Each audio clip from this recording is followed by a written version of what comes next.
to The Gateway, your compass through the magical waters of spirit communication. Broadcast live from United Public Radio, 107.7 FM, New Orleans. I'm your host, C.L. Thomas. So I've been thinking this week, there are a lot of mediums out there. If you look on Facebook and do a search, you'll probably come across thousands and thousands, if not 100,000s of mediums, including myself.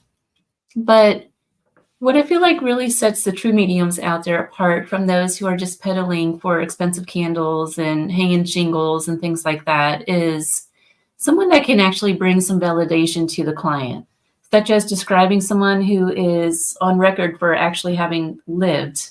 There's a lot of mediums out there that go into paranormal buildings and work on teams and stuff, and they'll say, they'll bring forth spirits, but then there's no actual evidence that this person ever existed. The same thing goes true with when you're sitting for readings. A lot of mediums don't have any evidence behind what they say. My guest tonight is an evidential medium, Michael Christopher, and he's going to talk about why it's so important to have evidence or some kind of validation behind what a medium is saying. Michael, welcome to the show. Thank you, CL. Nice to be here. Appreciate the invitation. Thanks for coming on. I know we converse quite a bit back and forth on Facebook. Yeah. So just diving right into the topic, when you call yourself an evidential medium, what exactly does that mean? And how is this different than the run-of-the-mill mediums out there? Well, I got to say, that wasn't a title that I chose. It's kind of a little bit of a funny story. Back when all this opened up for me, it was my very first class. When the only knowledge I had about mediums was reading about them and watching John Edward on TV. And I remember after the first or second class that I had with my very first teacher, she's like, "You're an evidential medium." And I was like, okay. I had no idea what that meant. I just kind of went, okay, sounds good. And I adopted that title later on to understand what it meant. But I don't think anything's a coincidence, because when this all first started and I kind of stepped into it after a lot of contemplation and resistance, I said, that's the only medium I ever want to be. Because if I can't prove to somebody that I have their person sitting here within the first few minutes of us sitting down, there's no point in me passing a message. Because if you don't know that's your person, what good does a message do when you're not even sure who this person is? You're exactly right. I don't know how many mediums out there that I've sat for, and they'll just start talking a bunch of gloobla, basically. That doesn't mean anything to me. I've had that happen millions of times. I kind of in the same way. I'm very critical of myself. I'm very hard on myself. Anytime I feel that I've reached a plateau or I get comfortable, I usually find some way to dig deeper, because I never want to stay with the status quo. I always want to improve. I always want to be the best voice I can for the spirit world. And I don't want this job ever to become easy, because I feel that if I do, that's probably an indicator for me to just step away then. There's really not a whole lot of evidential mediums out there right now. I know of Scott Allen. I do a little bit of spirit art. I know Cindy Kaza does a lot of evidential mediumship. Yep, I've studied with Cindy. I think I took at least 2 classes with her several years back. And she is very good, very good. So I've been fortunate. I don't study a lot with mentors. I've kind of, over the last 9 years, I do a lot on my own, but then again, I do like to push myself. So when I feel that need, I usually look for people that, that I feel have credibility to their work, that I feel that they can push me to be better. So I've been fortunate to fall in with these groups of people. But to your point about evidential mediumship, I got to say, I think I have this thing with titles, right? Everything has a title. I believe we're all the same. A medium's a medium, but I believe there's this certain group of people that is okay with being uncomfortable and pushing themselves, because I believe that everybody's capable of digging deep for this evidence. And I find a lot I shouldn't quantify it, but I think some people like to play it safe because they don't wanna be told, "No, the information's wrong," or what have you. Where me, it's like, "No, I want people to be brutally honest with me." I'm like, Mhm. don't make this easy on me." I want you and I tell them, it's like, Don't try to save my feelings during the reading. If something doesn't make sense, tell me it doesn't make sense. I will dig for it, and if I can't, I can't." Some things are just not gonna come through or I'm not gonna understand them. But I don't want it ever be easy because I want them to know this is your person, and I want them in spirit to give me the information that's gonna make sense for their sitter, you And know? that's just it. That's just it. It's there's so many mediums out there who are afraid to be wrong, like you said, and they won't take no for an answer. Even if the client says no, they'll keep pushing Mhm. even though they're wrong. I've seen that happen. Yeah, and the thing is, it's I find that most of the time it's not that they're wrong, they're maybe misinterpreting what the spirit person's trying to convey. Um, but I will push. I dig my heels in and I'll give it at least 3 tries, and if I'm just not getting it, I'll tell them it's like, "This is what they're showing me, this is what I'm seeing, this is what I'm feeling, this is what I'm hearing in my mind. Hopefully it makes sense to you in some way. If not, that's fine. We can move on from this," because I don't want to spend 5 minutes, but I will give it my best, and sometimes that's just how it is. But I just believe, I really want the best for everybody who does this work. I always say you got to learn to be comfortable with being uncomfortable. And I know that's hard in society. I mean, we get criticized enough just stepping out, doing what we're doing. It's hard enough just putting yourself out there. Mhm. But, I just think that if people just could find that little bit of more courage to push themselves, oh my God, they would just surprise themselves on what they're capable of. How did you get started in mediumship? So it's a long story, but I will really condense it. So I was in the military for 20 years. I was an air traffic controller. Actually, I did that in civilian too after I retired from the Air Force. But mediumship was nowhere in my like, I want to do this someday. It wasn't even a thought. But from about 1997 till 2015, I lost two of my brothers to complications from cystic fibrosis. I went through kidney failure, dialysis, and a kidney transplant. And then in 2015, my sister was murdered. Now I know I just threw a bunch of stuff out, and there's so much to it, but in the sake of saving time, all those events over the years kind of sent me looking for answers. A lot of it when I was sick myself. I think when you get to a point when if you ever have to face your mortality, you start looking for answers. Is there more beyond the physical? Now, since 2000, I had been reading about mediums.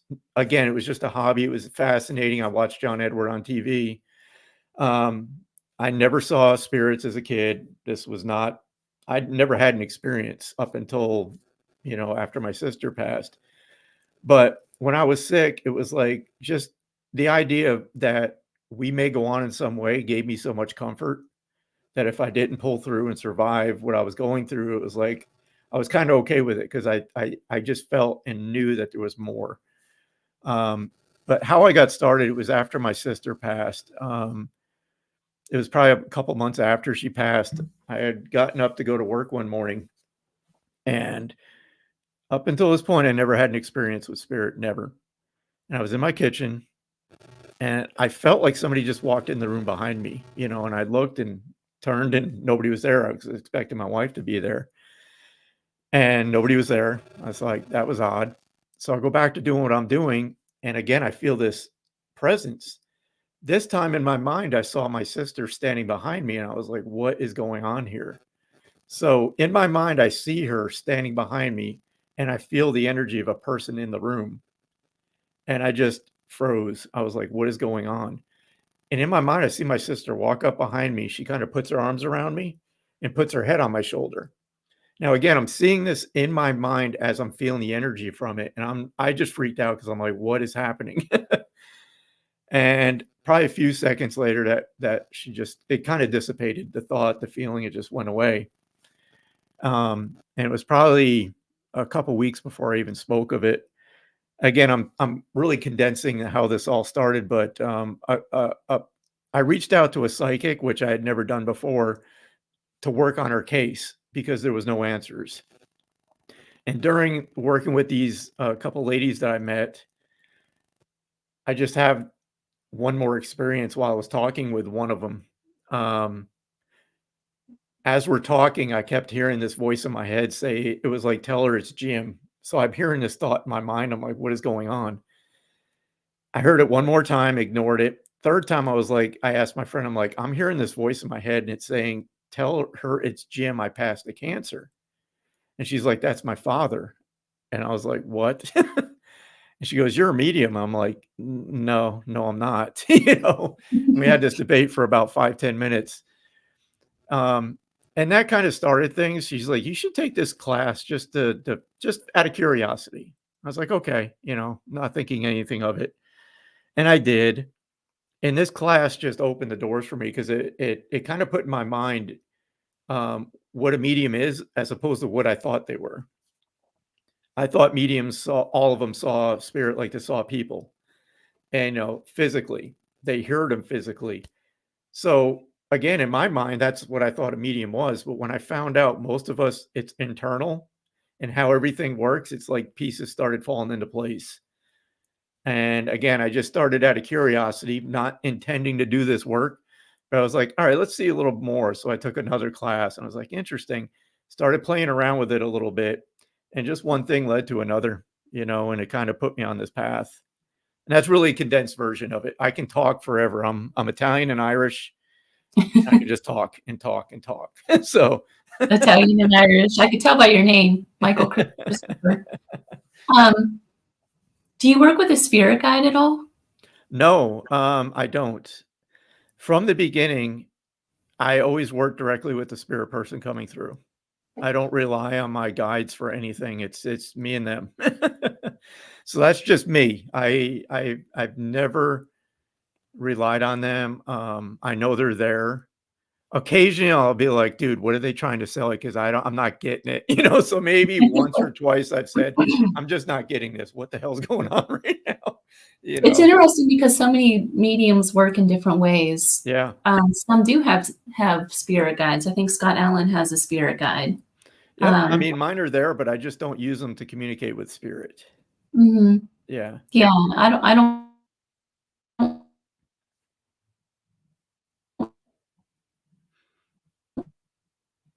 like when someone goes through that, it really brings out their abilities. Yeah. What do You you kind think of that froze is? there. There's You a kind of lot of froze, or things. maybe I froze. So I missed what you Oh, said did you before. freeze? It seems like trauma or some kind of big life event really brings out the mediumship in people. It seems I've that heard way. plenty of stories that way. Yeah, it does What's seem your that theory way. about that?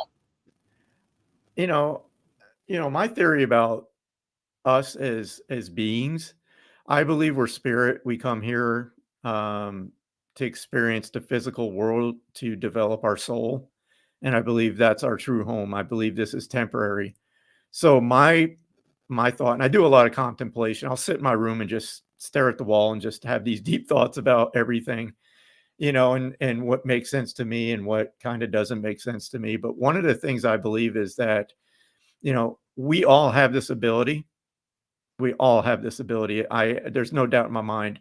But I believe that, like any other, ability people have, whether it's, if they're naturally gifted at sports or naturally gifted at music, I think it's the same for people who dive into this world of mediumship.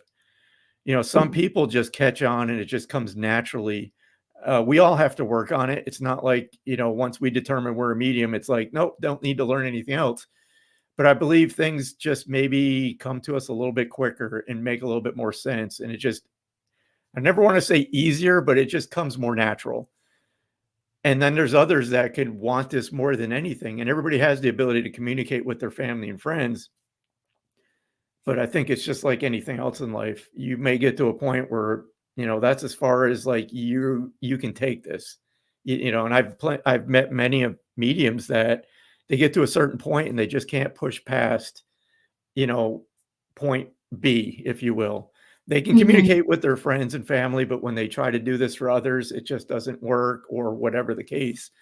But then again, I feel that that maybe is not the reason they're here, during this lifetime, if that makes sense. Right. It makes absolute sense. And, quite frankly, a lot of this is working with spirit to Hmm. some degree anyway. Yes. Yep. I Um, mean, what do you use your abilities for? Do you work primarily with clients? Do you work on paranormal investigations? What do you do? uh, m- first and foremost, excuse me, all I ever wanted to be was a medium. You know, I just want because I knew again going through the losses that I went through, I know how comforting a message is from somebody on the other side. Again, from my perspective, being ill, I know how much peace that can give somebody just to know, or even if they've never had this experience, now they've had this experience, they can at least give consideration to there may be something more beyond this world. And for me, again, going through what I went, that gave me a lot of peace. So for me, my desire has always been with mediumship, connecting a person to their people in spirit. Um, I'm also very psychic, but I up until now I don't know. There's something about the psychic. I just I don't know. There's something there that it doesn't interest me. I'm good at it. I can do it, but I prefer to be a medium. I prefer to just connect people. Um, I don't do much in the investigation world. I've done it a couple times with local teams, but inevitably, what happens is I end up connecting to the people that are there in the group or the people that own the building, their relatives.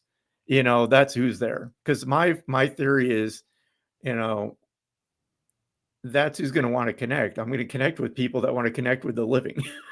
Right. As opposed to a building that has residual energy in it, an imprint. So I don't know. That's never been like a real interest of mine. So my passion has always been just mediumship.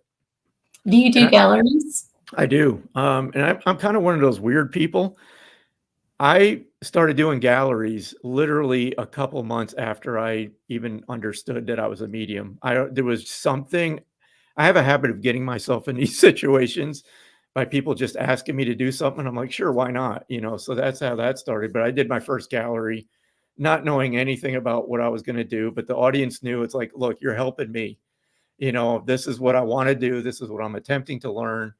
And we just did it, and we did a thing where the donations from the people being there went to the local animal shelter. So even if I sucked, it was still a win-win, but it was such a great experience. And in the beginning, I preferred to do group readings as opposed to one-on-ones. To me, the energy is so much more vibrant and just there's so much of it. I don't know. I just got addicted to that type of reading. But, you know, I had to, really dive into the one-on-ones too, because those are just so important. So, I kind of learned the other way. I did the groups first, then started doing private readings, and now I do both. So, I want to dig into the weeds just a little bit. yeah. So when you have a sitter in front of you, Mhm. it's kind of like a three-way conversation, right? It's Yeah. it's you, the sitter, and then the spirit that comes in. Um, what actually happens when that spirit comes in to you? So the way I experience it and the way I try to help people understand how I do, and again, everybody's going to have every medium, every person's going to have their way, right? It's to me, it's like trying to describe how you breathe. How do you breathe? I don't know. At this point, I just do it, so it's there. But so it's always interesting when I have to actually think about my process. So I don't want this to sound simple, but for me, mediumship is easy. We make it hard. We make it difficult. It's so natural. It's just that our mind and our ego wants to get in the way and make this more difficult than it has to be. So literally for me, I don't go through any ritual to do readings. I sit down and the moment that I switch my mind to spirit, and that's all it is, it's like a conscious shift. I just think of the spirit world. I'm connected. There's nothing else I need to do right now. They're here. And then whoever gets my attention first, I start communicating with them. And it's funny because from the beginning, a male will always step in on my right and a female will always be on my left. So I know that if I feel a presence off to my right, I got a male here. And then for the moment that their energy kind of blends with mine, and this goes for everybody, everything in that spirit person's consciousness, their energy, everything about the life that they lived is in that energy. Now, our human mind can only, comprehend so much at once, but I'll become aware of different things. I may become aware of initially how they passed. I may feel the age that they passed, and once I start getting those thoughts, and that's what it really is to me, it's a thought that just touches my mind, whether it's something visual or a feeling or a knowing, I just talk about it. So the second that I experience it, I talk about it. I don't take time to try to think about it, understand it, because the moment I do that, now my mind's engaged and the communication fails. So I stay out of the way the best I can, and I just start talking. So again, it's the easiest way I can convey it. It's a thought. Like, I know I have this man here, and in my mind, I know he's 25. I don't know how I know that. I just know that that's what he's making me feel. Have you ever had a spirit show up? I always have a hard time with ages because the spirit will show up as they may have died in their 60s or, somewhat older, but they'll appear to me in their 30s or 40s or something like that. Does that ever happen to you? In the very beginning, yes. But now it's like, not that I get like their exact age. Sometimes I do. But I will get a general, like, I know they're in their early 20s or their mid 20s or late 20s. So I don't know. Again, I don't know how I know. I just feel it. Like, I know this person passed in their 60s. I'm feeling it. I will never say that I'm 100% accurate, but I mean, a lot of times it's fairly like within a couple of years. And it's not something I consciously try to get. I don't try to get anything for myself. I just kind of give my mind and space to them, and whatever they're sending me, I talk about it. So I never try to put an expectation about how a session's going to go. I don't have a checklist like, no, you got to tell me who you are, how you passed, what you did for a living. They know what their person needs to hear, so I just get out of the way, And sometimes it could be the most off the wall things. There's been a couple of times where I've sat for somebody doing spirit art and I thought, I can't tell them that sounds ridiculous, Why do I want to tell them about I saw a birdhouse one time and it was just totally off the topic thing that popped up. And it was like, no, I'm not saying that. That sounds like the most stupid thing ever. It doesn't even fit into conversation. But I did draw it in the artwork, and the person said, yeah, my mom used to have birdhouses all over the yard and she loved feeding the birds, but And that's just it. It's like they know what their person needs to hear. That's not for us to understand or, rationalize. It's the littlest things could make the biggest impact. I know, like, one of my brothers, the moment that a medium says, your brother's here and he's showing me the deer rifle, they don't have to tell me anything else beyond that. I know it's my brother and I know what that story's about. So again, it's like, our ego, we need to park it. It's not for us. So if they show it to me, I'm talking to it. I'm talking about it. I've had teenagers come through and say, I'll ask them in my mind, how do you let your parents know you're around? And a couple of them have been like, well, I fart. And the first time I was like, that was a gallery reading. And I was like, I got laughing so hard. I couldn't even talk. I had to sit down. I was like, you got to give me a moment. And once I finally got composed, I was like, look, I'm giving it to you the way your son. He said, I asked him the question. He says, I fart. Her jaw dropped. She turned to a lady like 2 rows back and she's like, I knew it. She goes, I was at work the other day in my cubicle and I smelt this sulfur smell and I knew. She's like, who did that? Nobody did it. She goes, I just somehow knew it was my son. I'm like, okay, so it's the and that just goes back to they were people too, Yeah. Yeah. We forget sometimes that these are actual, and even with the paranormal world, we forget that these were actual human beings at one point. Yeah. So, They come through with the personality they had while they were in the physical world because that's how we knew them. mhm. Um, so if they had a sense of humor, they're gonna bring that through because one very important reason why is because they want us to continue to laugh. They don't want us sitting here crying in our beer over them.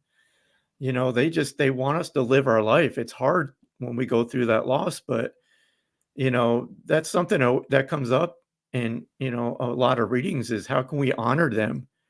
And their message to me is like, you can honor me by living your life, by being happy. It's a short trip here in the physical world. Enjoy it, so um I find that they come what most readings they will come through and try to make somebody laugh about something because that's what they want from us. They want us to do that. Have any of the spirits kind of let you in on what the other side is like? you know, that's such an interesting topic.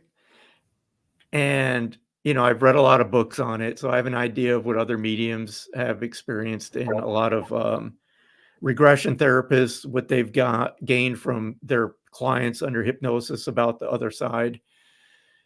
My sister, when she first passed, I kind of asked her, just what is it like? And again, you got to understand, and this is for the people out there that, in my experience, communication with spirit is not linear. It's not like I'm having a conversation with them. I may ask them a question and I may get an answer right away. And sometimes I may get a thought a little later about the topic.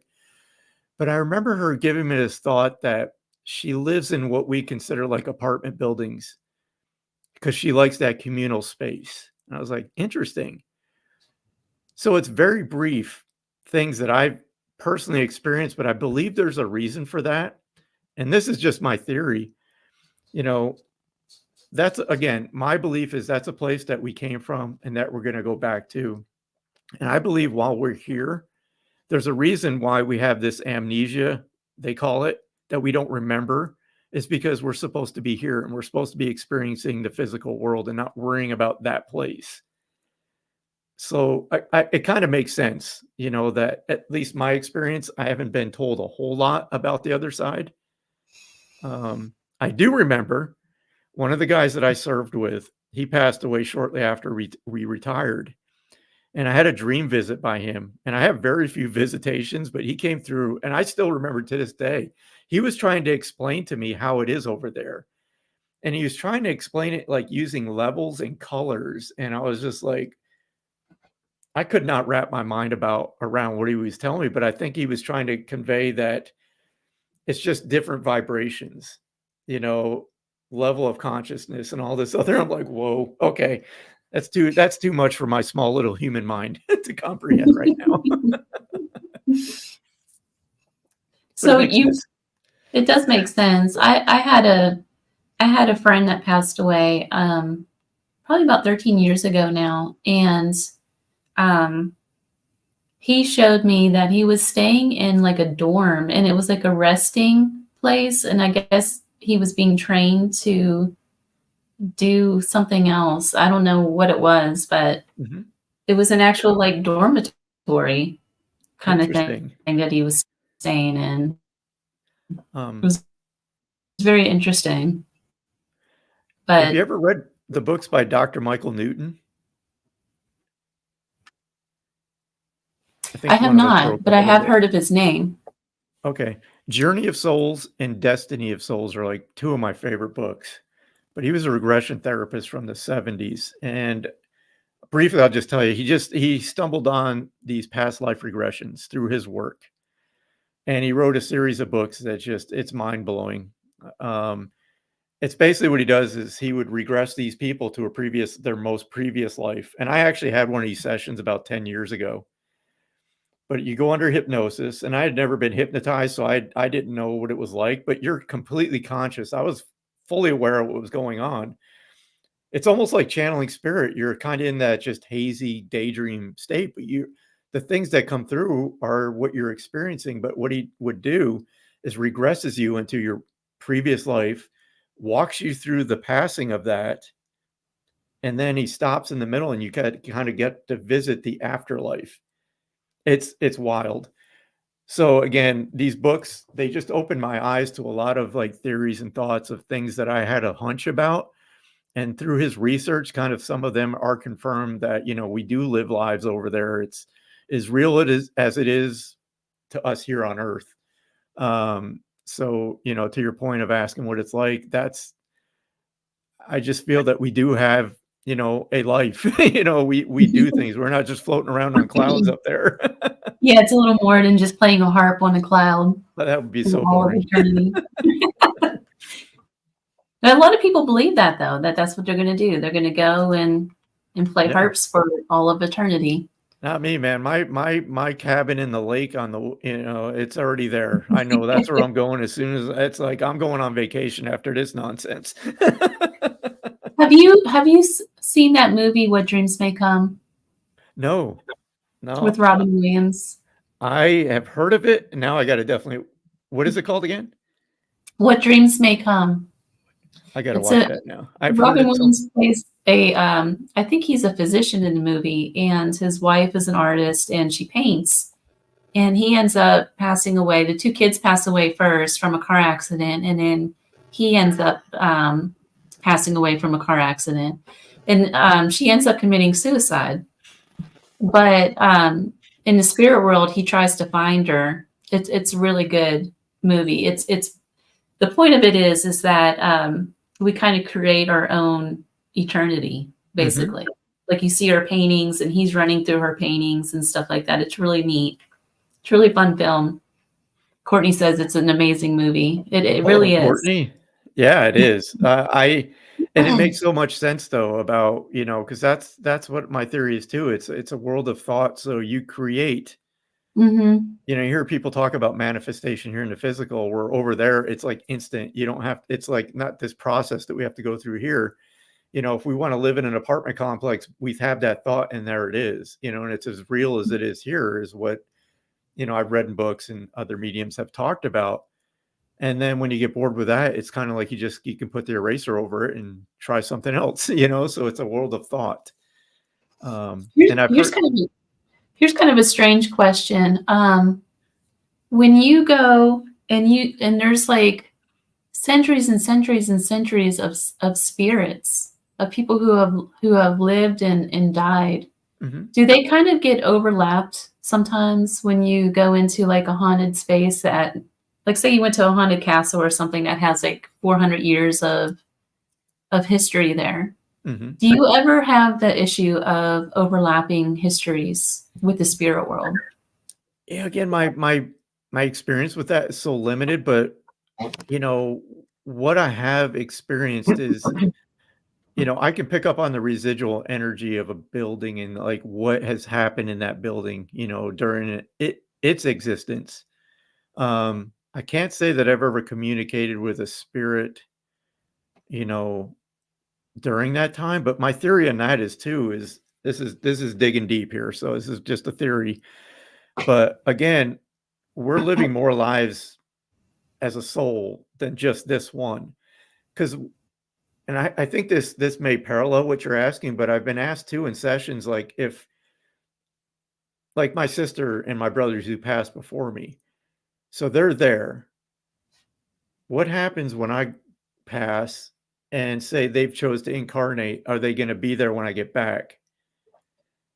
And the answer to that is yes, because a part of our soul is still there. So with the question, I think you asked, if I'm getting it right or understanding it, I believe that person or who owned that building, if you will, I believe that they can come back while people are there out of interest. I don't think they're still there, if that makes sense.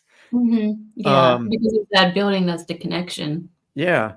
Yeah, it's like if you have a favorite bar and you wanna go back to it, it's like you go back to it, you're not stuck there, but, "Hey, so and so's there, I'm gonna go visit while they're there." So that may happen while you're there in that space, if somebody the spirit on the other side wants to come through. I don't know if Does that that go to theory that buildings are haunted though?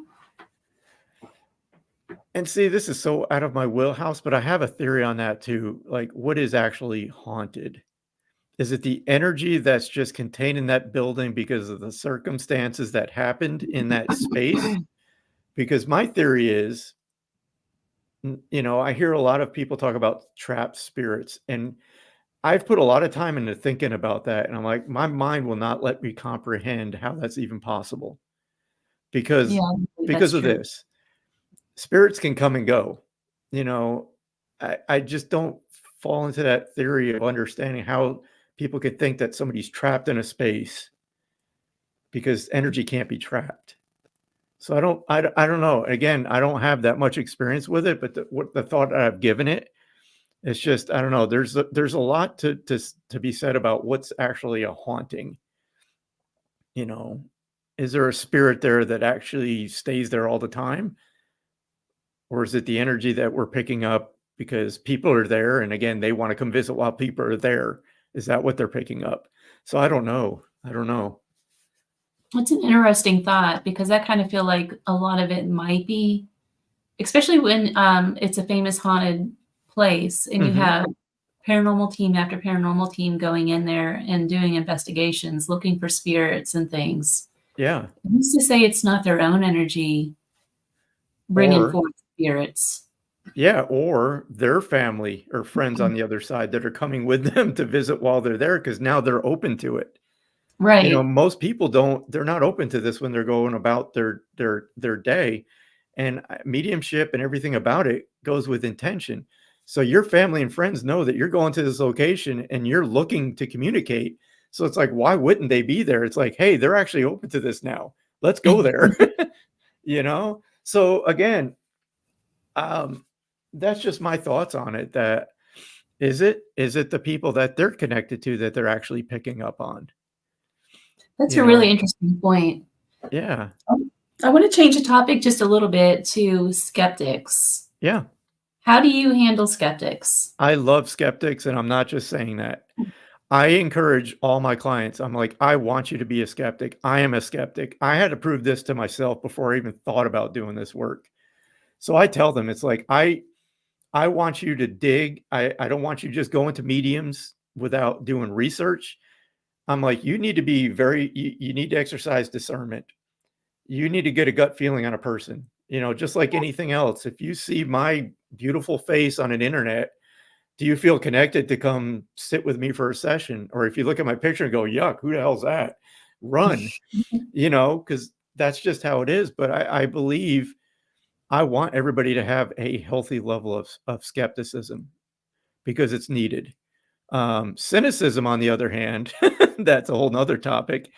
Um, but skeptics, yes, I love skeptics. I encourage skepticism because I want them to, again, when they come for a session with me, when they leave, I want them to understand, to know 100% without a doubt their person was there with them. I'm not just going to sit there and tell you, yeah, your mom loves you, and she used to cook on Sundays. No, it's the things that bring them back to life during a reading, their personality traits, their mannerisms, things that would say, things that what they do, that's what makes the difference during a reading. And I think that's what's going to hit home for them. So yes, be skeptical. What if they're so skeptical that they don't even believe in the spirit world at all? Then they shouldn't probably go for a reading. And it's not my job to make them believe. And I will never, that's not my job to make somebody believe in this. That's up to the person. But I believe if they somehow end up in a session with me, they're there for a reason.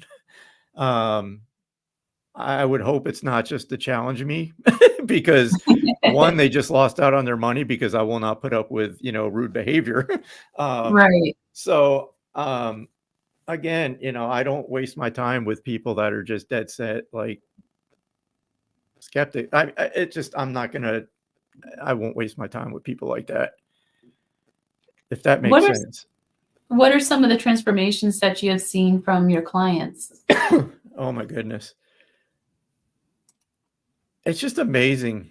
Um, just to see how they were when they first came in to how they react after they have been through an experience. Um, just the comfort that they feel knowing that their person's okay, and that they're not gone. Yes, they're gone from the physical world. And yes, we're never going to get over that. And we have to learn to live without them physically being here. that's something we carry through till we pass. But there's something in that space that it just gives them comfort knowing that they're still somewhere, because how would I know this information? And I think that's another important trait of evidential mediumship is, you know, they come through with things that only their people are going to understand.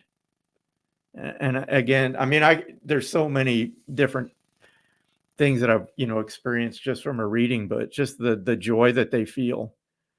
Um, yeah, this is hard work, but that's what makes it worth it. And that's When kind of the point, isn't it? Is that when you're working with spirit, what you're trying to do is bring some kind of hope to somebody Mhm. that their loved one just isn't gone, that there's Yeah. still some element of them that still exists. Yeah. Yeah. It's the most amazing thing I've ever been a part of, and it's just an honor for me to do this work, and we're a special bunch of people that actually just people that only see mediums on TV have no idea what mediums go through. And I Yeah. believe the ones that are out there still, it's just what we put ourselves through. Oh my goodness. And We all some of the tougher cases that you get, how do you handle like that extremely when you go into a reading and you see just horrific things that happen to a person? They will only show me what they want. I mean, they won't hide how if they want me to talk about their past, and you're gonna show it, and again, I don't edit. It's not my job to edit what comes through. But if, I don't know, for some reason, a lot of my clients, maybe it's just because 'cause I'm a guy and just what I've been through, but I get a lot of suicides that come through. And I won't give them the graphic what I'm seeing, but I will tell them, I have this, young man here who's showing me that he took his own life, and so I won't say what I'm seeing, like, they know. I mean, they know, Mm. so there's no point in digging in there, but, I mean, it's fun it's interesting how the spirit will come in with that, but then turn it around to, like, "All right, now we're gonna concentrate on who I was as a person during this life." 'Cause that's what I want you to remember me for, not what I did, but who I was.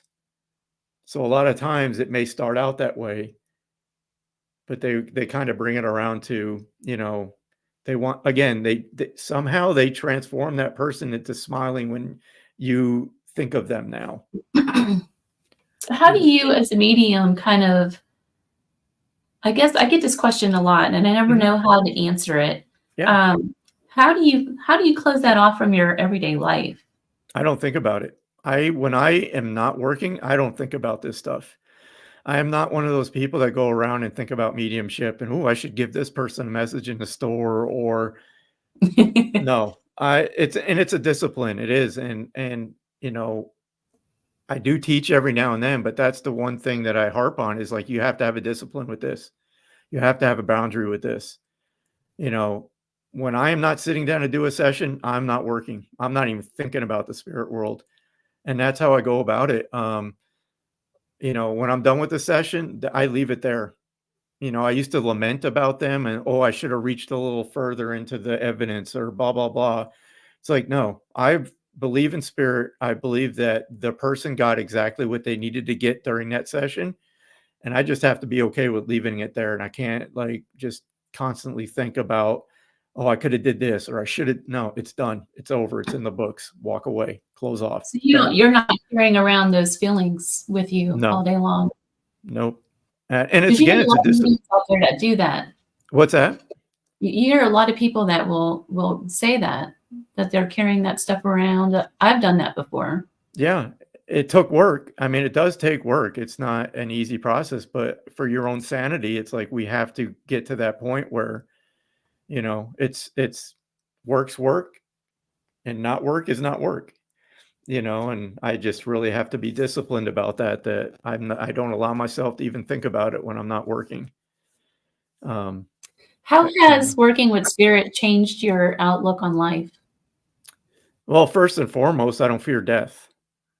Um, when my time has come, I'm okay with it.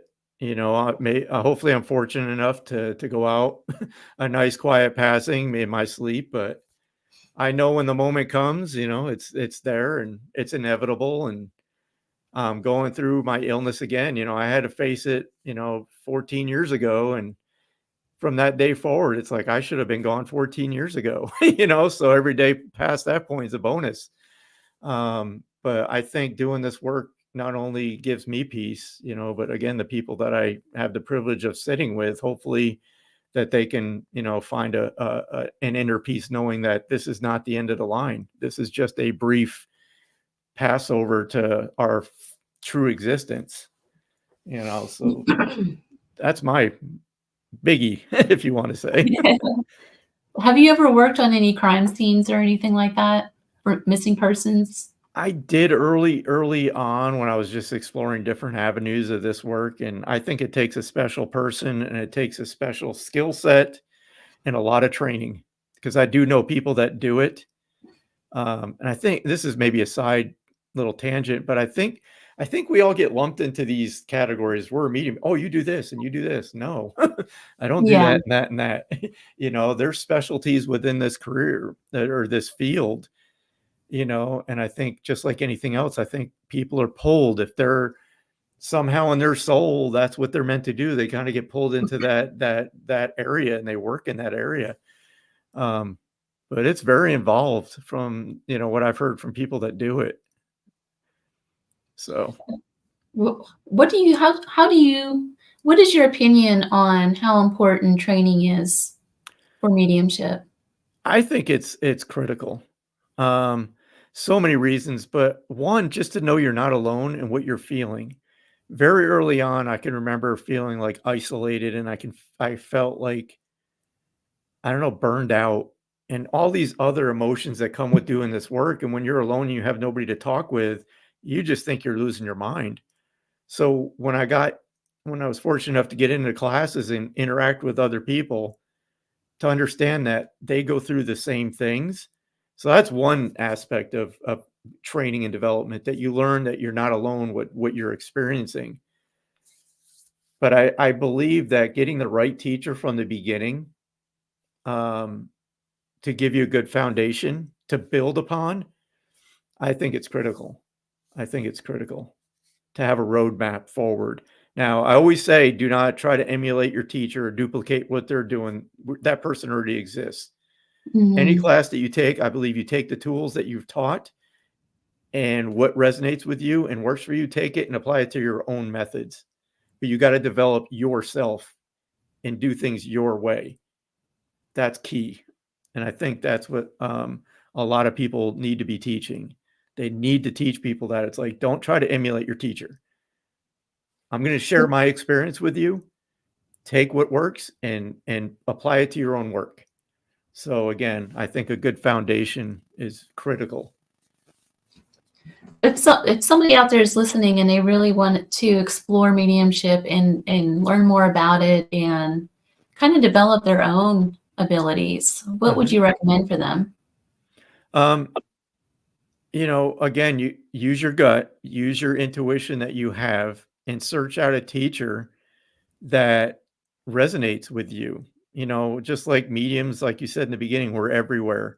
So are the teachers, and don't just jump into a class without doing your research about that teacher. Learn about the person, see what their philosophy and theories on the afterworld uh, mediumship, get to understand what they believe in and see if it resonates to what you feel, and I think if you use your intuition and your gut, you'll find the right teacher. Um, and referrals, get referrals. That's very important. So, Michael, what do you have on your plate? What's coming up? Um, Lots of stuff. I never know. I don't plan. I seriously do not plan. I think I learned this when I was sick that, it's like I had to learn to live in it now just because of what I was going through. And I have a bad habit of planning. So, I mean, I have my calendars open for sessions, through my website. I do work part-time besides this because I was off for a year. I left air traffic control and kind of just stepped away from everything and just kind of just wanted to discover what I wanted to be when I grew up. And after a year of just kind of doing mediumship, I was like, I need something to keep me kind of in the normal world. So I work at the airport doing like maintenance kind of stuff, just part-time, just to give me that balance. So it's kind of like I'm doing both right now. I would like to teach a class here maybe sometime during the summer or something again, but right now I do, online. A lot of my sessions are online or over the phone. I do dems over Zoom. I do in-person demonstrations here in the local area too. So I kind of just go with it. I kind of wing it. Well, where can people find you? So my website's michaelchristopher-medium.com. I'm also on Facebook, Michael Christopher Medium, or Michael Christopher-Evidential Medium. And then I'm on Instagram.